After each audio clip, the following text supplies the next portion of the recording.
Hello everybody and welcome to this lesson on planning your writing. This video will cover the following topics.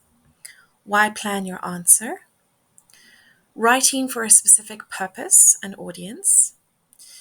Using bullet lists, flowcharts, mind maps, or spider diagrams to plan your writing.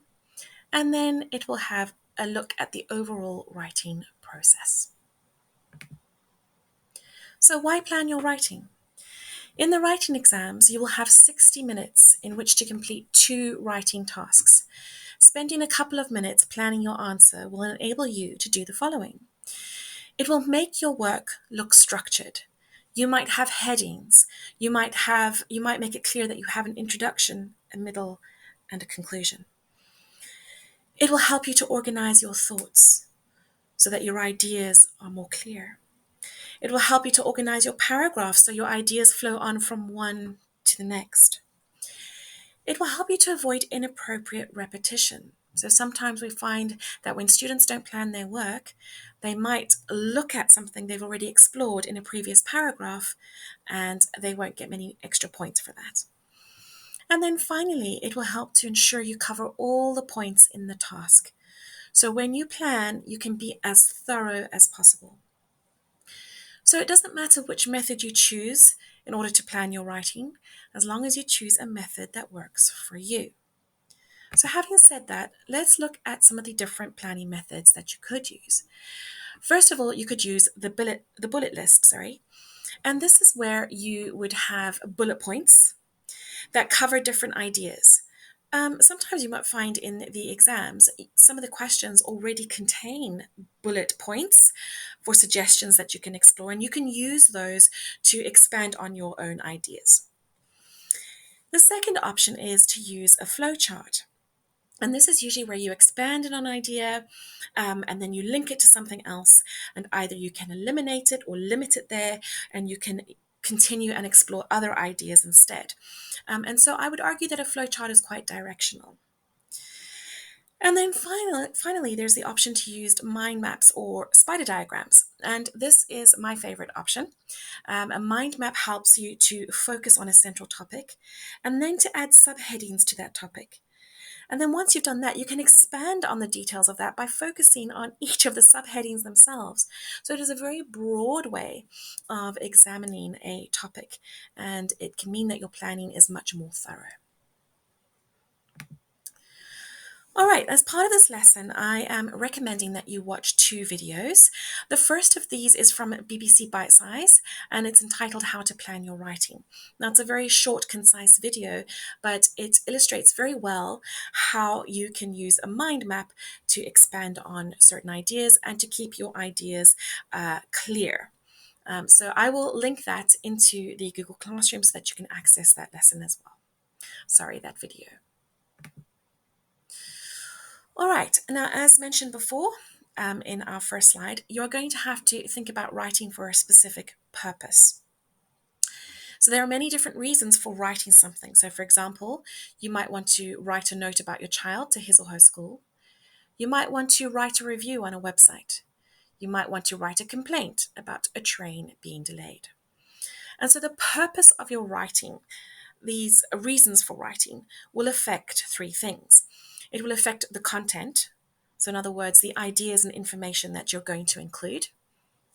It's going to affect the format that you write in, or the layout of your writing. Perhaps you will write in an official letter. Maybe you will send an email. Okay, that will be determined by the reasons as to why you are writing. And then finally, the style. That is the language you use. So this will include how formal or informal you are. So when we talk about being formal, we're talking about using language in a very polite, respectful way and obeying the rules of grammar.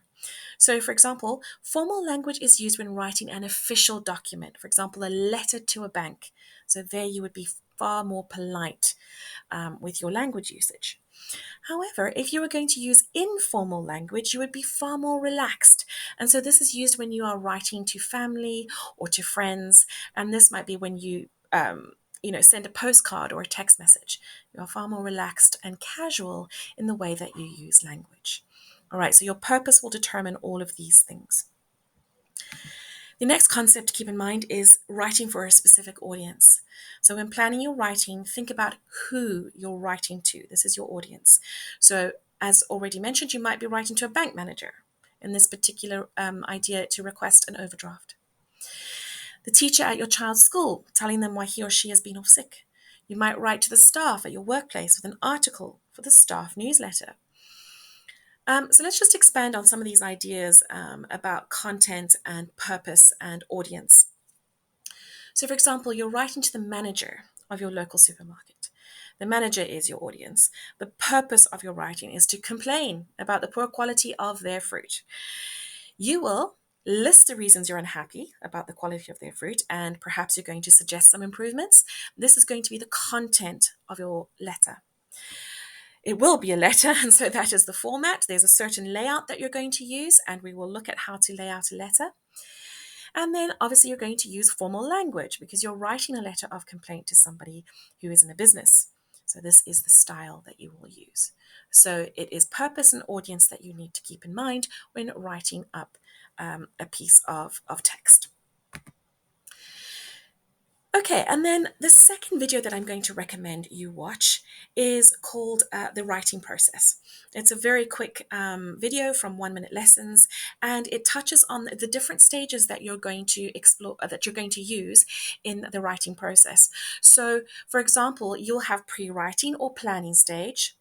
You will have your drafting stage where you write up all of your ideas and get them into some sort of structure.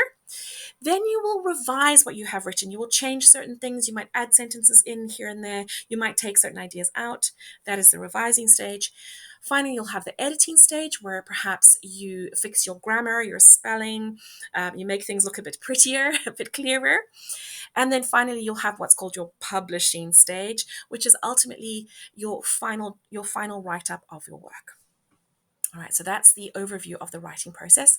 And like I say, it's worth watching that video just to touch on some of those ideas. And then finally, I'm just going to end off by saying I'd like you to watch those 2 recommended videos. You will find them in the Google Classroom. And then you're going to go on to complete the task for planning your writing. I do hope this has helped you. Good luck.